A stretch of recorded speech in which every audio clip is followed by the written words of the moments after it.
à la tête du pays pour un mandat de 7 ans renouvelé en 2019.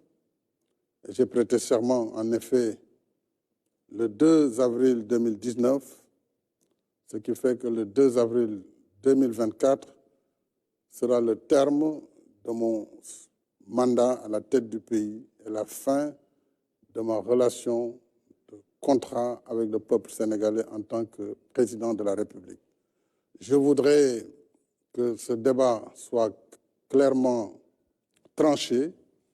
C'est un débat qui n'aurait pas eu lieu d'ailleurs, qui n'a pas lieu d'être, mais comme malheureusement dans notre pays, tout le monde est expert en tout, et qu'on a voulu non seulement me faire un procès sur des intentions de faire un troisième mandat. Ce troisième mandat, on a vu que je n'en étais pas candidat. On a dit que je voulais rester à la tête du pays et je dis ici très clairement et très nettement que le 2 avril, ma mission se termine à la tête du Sénégal. Au moins, il faut que cela soit très clairement étayé. Maintenant, le reste du débat, nous pourrons revenir aux besoins sur les différentes étapes par rapport à l'ensemble des aspects que vous venez d'évoquer. Merci, Monsieur le Président de la République. Donc, je demanderai donc à mes confrères et consoeurs de bien vouloir leur poser leurs questions. Madame Mariama, et chacun déclinera son identité et l'identité de son organe de presse. Bonsoir, Monsieur le Président de la République. Je suis Mariama Dramé, journaliste présentatrice à la RTS. Alors, Son Excellence, je pense que vous m'avez marché sur la langue. Vous avez à peu près répondu à ma première question, vu que la date du 2 avril, tout le pays reste suspendu à cette échéance. Cette date correspond à la fin de votre mandat, vous l'avez dit, à la tête du Sénégal. Que comptez-vous faire à l'expiration de ce délai? Ensuite, Monsieur le Président, quelle serait la date que vous préconisez pour la tenue de l'élection présidentielle? Alors, comme je vous l'ai dit, ayant prêté serment le 2 avril 2019, le 2 avril 2024, boucle les 5 années calendaires. Donc, c'est la fin du mandat. Et moi, je compte m'en arrêter à ce mandat. Et je compte donc, après le 2 avril, quitter mes fonctions de président de la République. Maintenant, il est clair que le pays ne peut pas rester sans président de la République.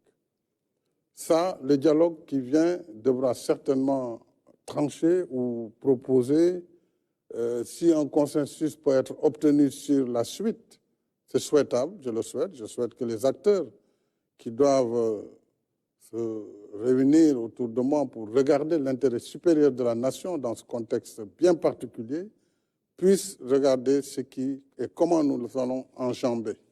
Mais ça, j'écouterai ce que le dialogue dira et après le dialogue, certainement, le Conseil constitutionnel pourrait être amené aussi à clarifier. Puisqu'en réalité, n'eût été le débat ambiant, la Constitution a réglé cette question. Mais comme tout le monde n'est pas d'accord là-dessus, sur l'article 36.2, il appartiendra en dernier ressort au Conseil, après toutes les interprétations, de dire voilà ce qui doit être fait et tout le monde devra s'accorder sur cela. Mais en ce qui me concerne, encore une fois, il n'a jamais été question de dépasser le terme de mon mandat constitutionnel, malgré les procès d'intention. Alors, donc, je m'en tiens à cela et je le dis très clairement et très solennellement, le 2 avril, j'ai terminé ma mission à la tête du Sénégal.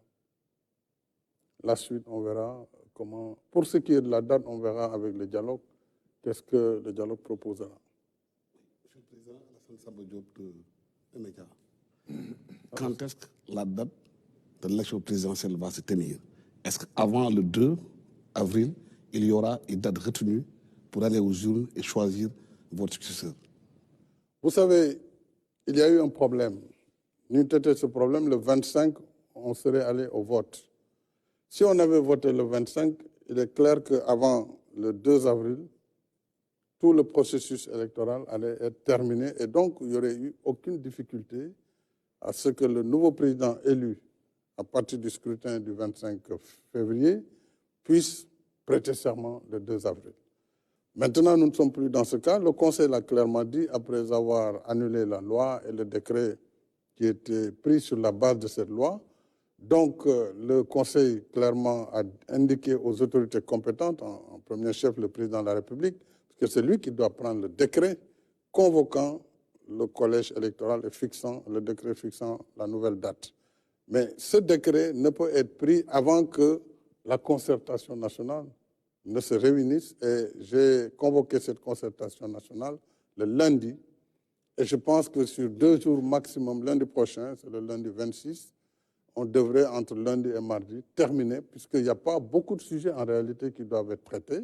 Quelle date pour l'élection et qu'est-ce qu'il faut faire sur l'après 2 avril.